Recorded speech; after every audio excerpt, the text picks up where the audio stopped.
Halo sahabat shooters, saya mau nge-review kamera yang lagi happening, yang sangat dibicarakan oleh para videografer indie, filmmaker indie. Wah, pokoknya kamera ini sangat mengguncang dunia pervideoan di seluruh dunia. Ya, siapa lagi kalau bukan The Baby Monster Lumix GH5.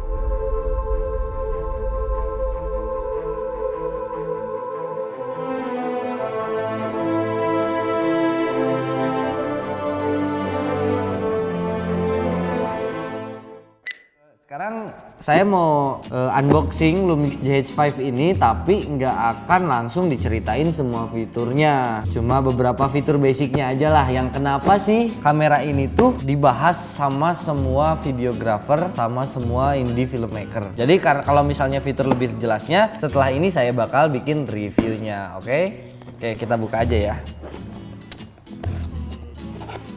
Aduh, kita buka nih. Apakah yang kita lihat pertama? Oh, ada bonnya. Oke. Nah, di sini ada manual booknya. Sebenarnya kalau misalnya ini sih saya juga harus baca banget manual booknya, karena kan saya belum pernah menggunakan Lumix sebelumnya, ya harus biar lebih paham semua fitur-fiturnya ya harus baca. Tapi nanti aja deh. Terus di sini ada strap ya. Kita mendapatkan apa aja sih? Nah, ini colokannya. Kita zaman sekarang kita beli kamera selalu mendapatkan colokan itu berbagai macam. Ini macam-macam kan, kayak ini buat Singapura atau mana gitu, Amerika kan beda-beda. Nah, ini cable lock. Cable lock ini sebenarnya sangat berfungsi banget kalau misalnya teman-teman suka pasang audio, terus headset, HDMI dan lain-lain. Dan ini USB-nya colokannya udah USB Type C yang paling baru itu.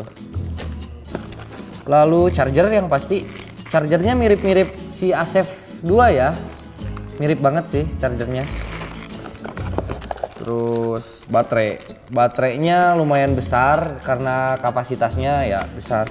Colokan lagi deh. Sebenarnya ini cuma satu chargernya, fungsinya satu, cuman dikasih macam-macam karena ya untuk berbagai negara lah. Benua sih biasanya benua apa tuh beda. Langsung deh yang terakhirnya, My Baby Monster Lumix GH5. Cakep banget ini, serius. Nah, sedikit cerita deh.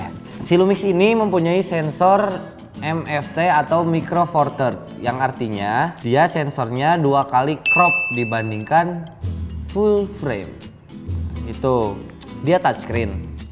Terus layarnya bisa di flip kayak gini. Terus touchscreen, touch focus, keren banget. Dan kenapa sih kamera ini happening banget? Karena dia udah bisa record 4K 60p, yang mana kamera saingannya nggak bisa gitu. Di 25p nya 4K nya itu nggak 8 bit 420 color subsampling dan bit depth nya. Kalau ini udah 10 bit 422, sama seperti kamera-kamera camcorder profesional ya, seperti FS7. Ada fiturnya yang gila lagi, Dual IS. Apa itu Dual IS? Jadi kalau kayak di kamera saingannya itu kan F-axis image stabilization, terus ada OSS kan istilahnya di lensanya. Stabilizer yang di lensa sama yang di sensor itu nggak ngesync. Jadi kalau misalnya dua-duanya dinyalain, dia shaking nggak jelas, kemana-mana nggak jelas gitu. Nah, kalau ini dia Dual IS. Jadi si lensa sama si sensor itu bareng. Jadi dia ngobrol dan itu smooth banget, hasilnya parah. Terus ini slow motionnya udah bisa 180 frame per second. Tapi di 1080p ya. Nah, kalau untuk teman-teman pertanyaannya, apa ini punya log profile-nya kayak kamera saingannya? Ini punya guys. Jadi dia punya namanya Vlog L. Tapi kalian tuh harus, kalau misalnya beli ya, Vlog L-nya itu bisa harganya $100. Jadi nanti di upgrade firmware-nya biar ada Vlog L. Tapi kalau misalnya bawaannya ada Cinelike D.